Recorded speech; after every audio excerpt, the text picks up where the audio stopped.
Hi అండి. ఈరోజు మనం రాయలసీమ స్పెషల్ ఉగ్గాని తయారు చేసుకుందాం రండి. చాలా ఈజీగా లో క్యాలరీ డైట్ అండి.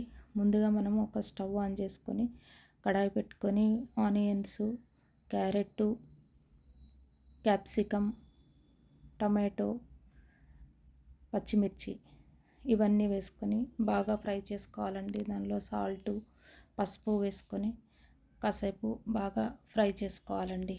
తర్వాత ఇవన్నీ ఫ్రై అవుతూ ఉన్నప్పుడు ధనియాల పొడి చల్లుకోవాలి. ఇందులో ఇంకా మనము పుట్నాల పౌడరు, పల్లీలు ఇవన్నీ కూడా వేసుకోవచ్చు. బట్ నేనైతే ఈరోజు వేయలేదండి. ధనియాల పొడి తర్వాత కారం కూడా వేసుకొని కలిపి మూత పెట్టేసి పెట్టుకోవాలండి. తర్వాత ఒక లెమన్ కూడా స్క్వీజ్ చేసుకోవాలండి. లెమన్తో తింటే చాలా బాగుంటుంది. పుల్లగా కారం కారంగా చాలా బాగుంటుందండి.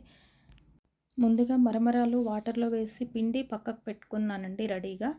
తర్వాత ఈ ఫ్రై అయిన తర్వాత ఈ పీసెస్ అన్నీ కూడాను అందులో వేసి మిక్స్ చేసుకొని కొత్తిమీరతో గార్నిష్ చేసుకున్నా. అంతే అండి. చాలా సింపుల్ అండ్ ఈజీ రెసిపీ అండి.